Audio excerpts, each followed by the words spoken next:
ഓം നമോ ഭഗവതി വാസുദേവായ. പ്രിയ സജ്ജനങ്ങളെ, എല്ലാവർക്കും നമസ്കാരം. സത്സംഗവേദിയിൽ നമ്മൾ ശ്രീമദ് ഭഗവത്ഗീതയിലെ 12-ാം അധ്യായമായ ഭക്തിയോഗത്തിലെ 12 ശ്ലോകങ്ങളാണ് പൂർത്തിയാക്കിയത്.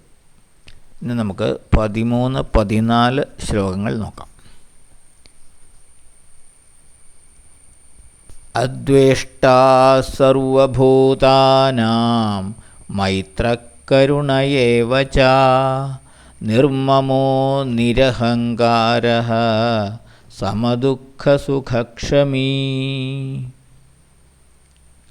സന്തുഷ്ടസതതം യോഗി യതാത്മാ ദൃഢനിശ്ചയഃ മയ്യർപ്പിതമനോ ബുദ്ധിർ യോ മദ്ഭക്തസമേ പ്രിയഃ.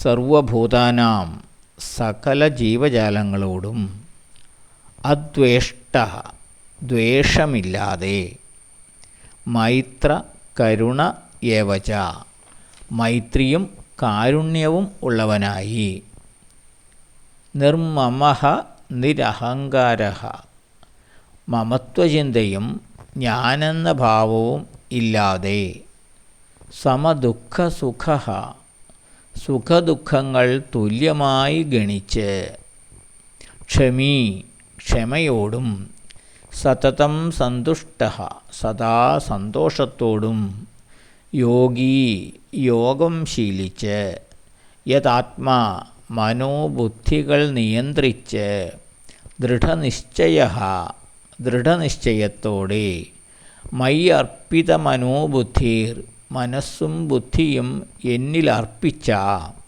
മദ്ഭക്തഃ യഃ എൻ്റെ ഭക്തൻ ആരാണോ സഹ മേ പ്രിയഃ അവൻ എനിക്ക് പ്രിയപ്പെട്ടവനാകുന്നു.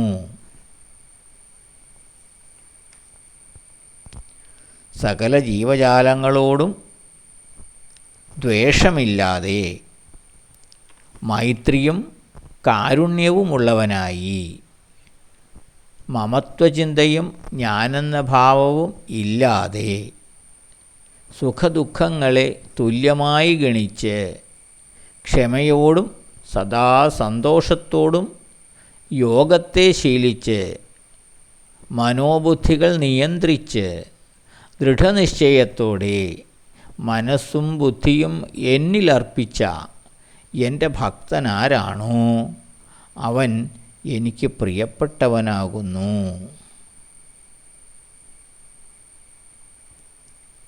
ഇതാണ് ഭഗവാൻ പറയുന്നത്. സകല ജീവജാലങ്ങൾക്കും സുഹൃത്തായി ഞാനെന്നും എൻ്റേതെന്നും ഉള്ള മമത്വചിന്ത ഇല്ലാതെ അഹങ്കാരമില്ലാതെ സുഖദുഃഖങ്ങളിൽ സമനില കൈക്കൊണ്ട് ക്ഷമാശാലിയായും സദാ സംതൃപ്തനായും നിയന്ത്രിതാത്മാവായും മനസ്സും ബുദ്ധിയും എന്നിൽ ഉറപ്പിച്ച് ദൃഢനിശ്ചയത്തോടെ ഭക്തിയുത സേവനമനുഷ്ഠിക്കുന്ന എൻ്റെ ഭക്തൻ എനിക്ക് പ്രിയങ്കരനാകുന്നു എന്നാണ് ഭഗവാൻ പറയുന്നത്.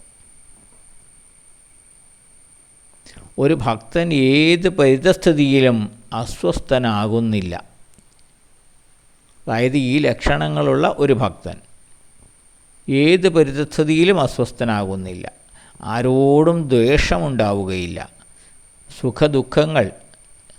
സുഖങ്ങൾ അയാളെ മത്ത് പിടിപ്പിക്കുകയില്ല. ദുഃഖങ്ങൾ അയാളെ അലട്ടുകയില്ല. സ്വാർത്ഥചിന്ത ഉണ്ടാവുകയില്ല. അമിതമായ ആഗ്രഹങ്ങളുണ്ടായിരിക്കില്ല. ഉള്ളതുകൊണ്ട് സദാ സംതൃപ്തനായിരിക്കും. സദാ സന്തുഷ്ടനായിരിക്കും. ഇന്ദ്രിയ നിയന്ത്രണം ശീലിച്ചതിനാൽ യോഗിയായിരിക്കും അയാൾ. ദൃഢചിത്തനായതിനാൽ പ്രലോഭനങ്ങൾക്ക് വശംവദനാകില്ല. ഇത്തരത്തിലുള്ള ഗുണവിശേഷങ്ങളുള്ള ഭക്തൻ ഭഗവാന് വളരെ പ്രിയങ്കരനാകുന്നു എന്നാണ് ഭഗവാൻ ഈ 2 ശ്ലോകങ്ങളിലൂടെ പറയുന്നത്. അപ്പോൾ യഥാർത്ഥത്തിൽ ഒരു ഭക്തന് വേണ്ട ഗുണവിശേഷങ്ങളാണ് ഭഗവാൻ ഇവിടെ വിവരിക്കുന്നത്. ഇത്തരത്തിലുള്ള ഇവിടെ വിശദീകരിച്ച രീതിയിലുള്ള ഗുണവിശേഷങ്ങൾ ഉള്ളയാളെയാണ് ഭക്തനെന്ന് വിവക്ഷിക്കാൻ പറ്റുകയുള്ളൂ എന്നാണ് ഭഗവാൻ പറയുന്നത്. അപ്പോൾ അത്തരത്തിലുള്ള ഗുണവിശേഷങ്ങളോടുകൂടിയ ഭക്തൻ എനിക്കെന്നും പ്രിയപ്പെട്ടവനായിരിക്കും എന്നാണ് ഭഗവാൻ ഈ 2 ശ്ലോകങ്ങളിലൂടെ പറയുന്നത്. അപ്പോൾ ഒരു ഭഗവാന് പ്രിയപ്പെട്ട ഭക്തനായി തീരണമെങ്കിൽ എന്തെല്ലാം ഗുണവിശേഷങ്ങൾ വേണം എന്ന് നമുക്കിതിൽ നിന്നും മനസ്സിലാക്കാം. അപ്പോൾ അടുത്ത ശ്ലോകം നമുക്ക് അടുത്ത ദിവസം നോക്കാം. എല്ലാവർക്കും നന്ദി, നമസ്കാരം. ഓം നമോ ഭഗവതേ വാസുദേവായ.